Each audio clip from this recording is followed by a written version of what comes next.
খাগড়াগড় নামটা শুনলেই সেই বিভীষিকা মনে পড়ে যায়। 2014 সালের 2রা অক্টোবর বিস্ফোরণে কেঁপে উঠেছিল বর্ধমান খাগড়াগড়ে হাসিম চৌধুরীর বাড়ি। গোটা বাংলা ততক্ষণে মেতে গিয়েছে দুর্গাপুজোর অষ্টমী উৎসবে। রক্তে ভেসে যাওয়া ওই ঘরে ঘটনার তদন্তে নামে জেলা পুলিশ।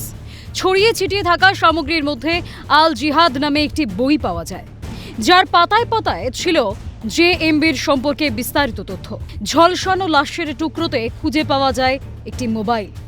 ওই ফোনের চিপ পরীক্ষা করতেই সামনে আসে বিভিন্ন দেশে জিহাদি কার্যকলাপের নানান ফুটেজ। সেই ঘটনায় গ্রেফতার হয়েছিল জেএমবি জঙ্গি মডিউলের সদস্যরা, ছিল মহিলা জঙ্গি। নাশকতার জন্য খাগড়াগড়ে বাড়ি ভাড়া নিয়ে জঙ্গি পরিবার বিস্ফোরক মজুত করেছিল। পুলিশ 55টি ইম্প্রোভাইজড এক্সপ্লোসিভ ডিভাইস, আরডিএক্স, হাতঘড়ির ডায়াল এবং সিম কার্ড উদ্ধার করেছিল। এই তথ্য সামনে আসতেই বঙ্গবাসীর শিরদাঁড়া দিয়ে বয়ে গিয়েছিল হিমশীতল স্রোত। সেই ঘটনার পর কেটে গিয়েছে প্রায় 12 বছর। 2026-এ এসে নতুন করে উস্কে গেছে সেই স্মৃতি। বর্ধমানের অভিজাত আবাসন রেনেসা টাউনশিপ থেকে জঙ্গি ধরা পড়তে এই বাড়িতেই হঠাৎ করে বিস্ফোরণের ঘটনা ঘটে। যেই বিস্ফোরণের ঘটনা ঘটার তদন্তে সামনে আসার পরেই জেএমবি 2 জঙ্গির সন্ধান পাওয়া যায়, যাদের বৃহত্তর নাশকতা ঘটানোর উদ্দেশ্য ছিল এই বাংলায়, যে কারণে এই বাড়িতেই খাগড়াগড়ের এই বাড়িতে তারা ঘাঁটি গেড়েছিল। বাড়িটি দীর্ঘদিন তদন্তের স্বার্থে বন্ধ ছিল, কিন্তু বর্তমানে তদন্ত প্রক্রিয়া শেষ হওয়ার পর 1 বছর আগে মালিককে ফিরিয়ে দেওয়া হয়েছে বাড়িটি। স্থানীয় সূত্রে জানা যাচ্ছে নতুনভাবে সংস্কার করে বাড়িটি ভাড়াও দেওয়া হয়েছে।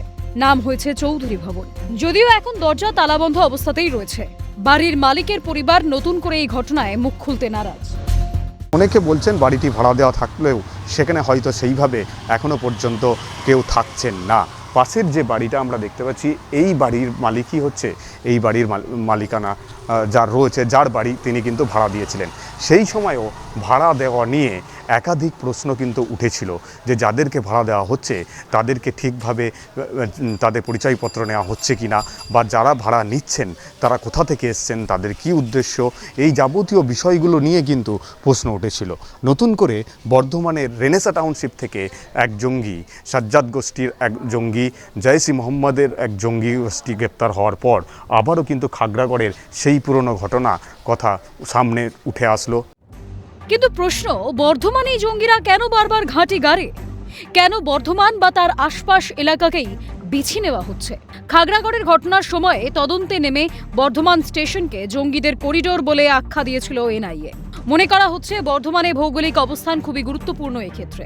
কলকাতা দিল্লিমুখী জাতীয় সড়ক, রেল যোগাযোগ ব্যবস্থা ও দ্রুত পালানোর সুবিধা থাকায় টার্গেট বর্ধমান। সঙ্গে রয়েছে অপেক্ষাকৃত কম নজরদারি, দায়ী করছেন প্রশাসনিক কর্তারা। বিস্তারিতভাবে বলতে গেলে বর্ধমান থেকে কলকাতা যাতায়াত খুবই সহজ। গাড়িতে 2.5-3 ঘন্টায় চলে আসা যায় কলকাতায়। সামনেই রয়েছে দমদম এয়ারপোর্ট। আবার বর্ধমান থেকে 1 থেকে 1.5 ঘন্টায় অন্ডাল এয়ারপোর্ট বা দুর্গাপুর। পাশাপাশি একই সময় বীরভূমেও ঢুকে পড়া যায়। জাতীয় সড়ক ধরে দিল্লি অবধি অনায়াস যাতায়াত। অন্যদিকে বীরভূম ও মুর্শিদাবাদের সঙ্গে রেল যোগাযোগ খুবই ভালো। আর উত্তরবঙ্গের সঙ্গে যোগাযোগে অত্যন্ত ভালো জায়গায় বর্ধমান স্টেশন। অপরাধীরা সেই জায়গাকেই বেছে নেয় যেখান থেকে দ্রুত পালানো সম্ভব। খাগড়াগড় বা বর্ধমান এমন একটা লোকেশন ভৌগোলিক ক্ষেত্রে, সেখান থেকে বেরিয়ে যাওয়া বা মানে এখান থেকে বিভিন্ন জায়গাকে অপারেট করা অনেকটা সহজ হয়। বর্ধমান শহর একটা বড় রেল স্টেশন আছে, সেই সেখান থেকে ট্রেন ধরে রাজ্যের বিভিন্ন প্রান্তে চলে যাওয়া যায়। বর্ধমান এমন একটা লোকেশন যেখান থেকে দুদিকে দুটো এয়ারপোর্ট খুব কাছে, একদিকে অন্ডাল এয়ারপোর্ট, অন্যদিকে দমদম এয়ারপোর্ট। দুটো দূরত্বই প্রায় সেম। একই সঙ্গে যে ন্যাশনাল হাইওয়ে রয়েছে, সেখান থেকে যে কোনো গাড়ি করেই বিভিন্ন দেশের বিভিন্ন প্রান্তে চলে যাওয়া যায়। ফলে সেই জায়গা থেকে দাঁড়িয়ে ভৌগোলিকভাবে এই বর্ধমানটাকেই টার্গেট করে নেয় বসবাস করার জন্য জঙ্গিরা, যেটা খাগড়াগড়ের ঘটনাতেও এই একই প্রশ্ন উঠেছিল। আবার রেনেসা থেকে এই জঙ্গি গ্রেপ্তার হওয়ার পরেও এই একই রকম প্রশ্ন আবার উঠে আসলো। অন্যদিকে মনে করা হচ্ছে তুলনামূলকভাবে বর্ধমানে নজরদারি কম।